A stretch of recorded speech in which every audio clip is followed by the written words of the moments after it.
Counter-Strike has a problem. It's not the rampant cheating, the terrible in-client matchmaking, or the abysmal tick rate. It's the fact that some of the biggest companies in the world aren't interested in sponsoring your favorite teams. I know that doesn't sound like much of a big deal to you, but behind the scenes, it's an issue that's rocking the CS world, and one that's already caused one of the biggest teams in the space to pack their bags and move on. And if Counter-Strike doesn't change soon, that problem could stunt the game's growth at a crucial time.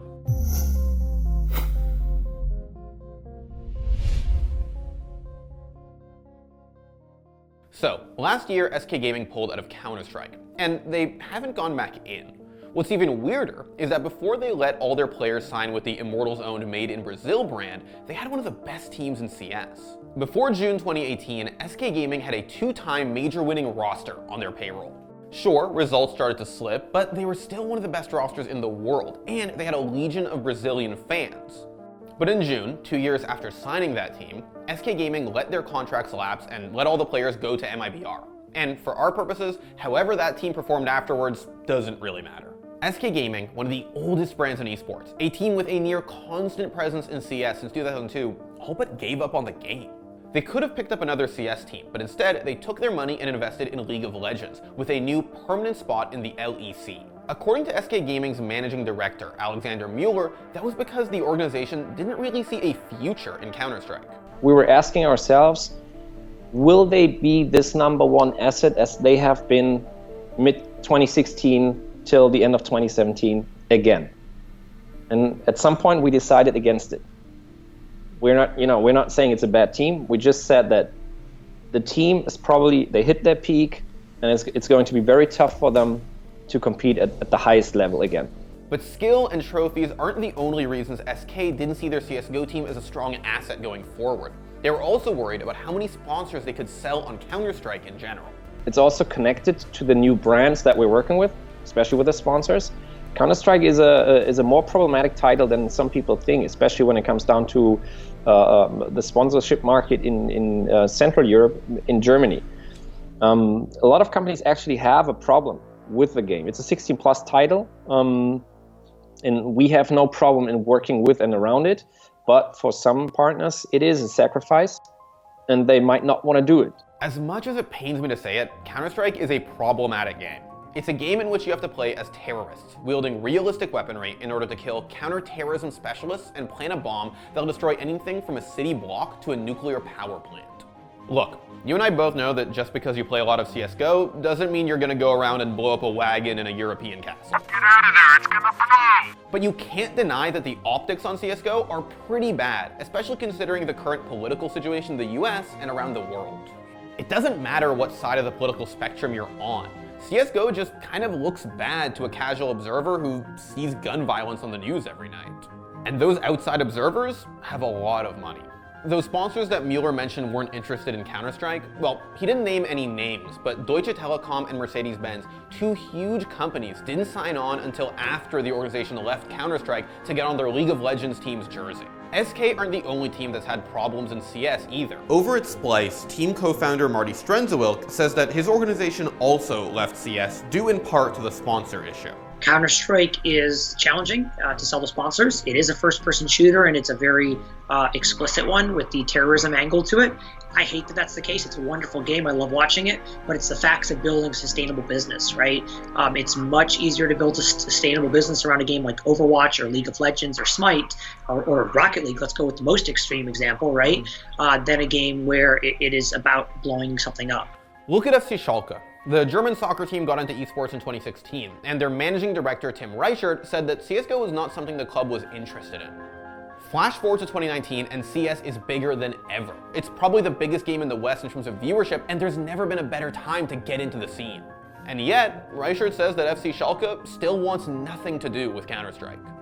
The idea of Schalke that they won't be part of that kind of business, shooter game, especially Counter-Strike, kind of realistic at the end, if you compare that to a lot of political issues right now in our world.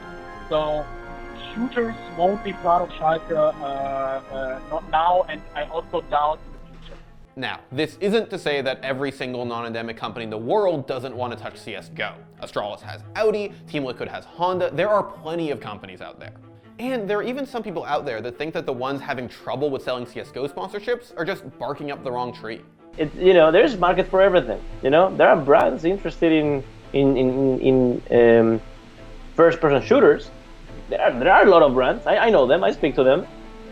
And there are brands, and those same brands may not be as interested in Hearthstone. And that's just the circle of life. Now, it is possible that all these teams are going to the wrong people, and you just have to dig a little deeper to find the right sponsor for your CS team. But the problem still stands. There are a limited number of non-endemic sponsors who are interested in Counter-Strike, and that is a problem for the future of the game.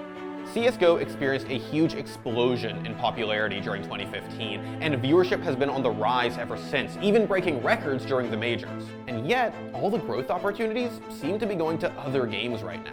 Look at League of Legends. Riot franchise in North America, Europe, and China over the last few years, and is now bringing in sponsorships from companies like State Farm, Kia, and MasterCard. The money is going elsewhere, and that's a big deal. CSGO doesn't have these big leagues that dominate the space, which means that team sponsorships are the place that non-endemics can really invest their money. And several team owners have had issues finding interested sponsors. It doesn't sound super exciting, I know, but these sponsors are the ones putting up the money that keeps leagues and tournaments running and players paid. And as player salaries keep going up, non-endemic sponsors are only going to become more important. At the start of this video, I said that Counter-Strike has a problem, and it's this. If something doesn't change about CSGO, the game's esports scene is not going to keep growing as fast as it has been over the last couple of years. Player salaries could start to stagnate, tournaments could dry up, which would lead to viewership going down, and that's what leads to endemic sponsors heading out too. But it's not all doom and gloom. All Counter-Strike needs is a change, and it's a pretty small one. Some people don't think the game needs to change as much as these companies' attitudes do. But others think that it's Counter-Strike that needs a shift. And it doesn't have to be a big one. All you need to do is drop the word terrorist. Call it attack versus defense, or red side versus blue side. It sounds ridiculous, but it works. Go look at Rainbow Six, a game with just as much, if not more, graphic violence and realistic guns as CSGO. But it handwaves all the multiplayer away by calling it a training simulation. Can Retro pull it out last time? He was able to stick it! Retro gets the clutch! Ace is down, but there's a Claymore! Oh, Ace is from the grave! How do these things happen in these matches? Don't look down, and just on the range of that Claymore. That is definitely not a training simulation. But the game is on the rise. And the fact that teams can tell their sponsors that their game doesn't involve teams blowing up a nuclear power plant means a lot. Bomb has been planted. But for the diehard CSGO fan out there, changing T and CT to attack and defense is basically sacrilege. I'm sure some of you are up in arms in the comment section already. But if that doesn't change about the game, something has to. Or else Counter-Strike is going to have a lot more than just a sponsor problem. Thanks for watching. If you want more great content just like this, be sure to hit the subscribe button.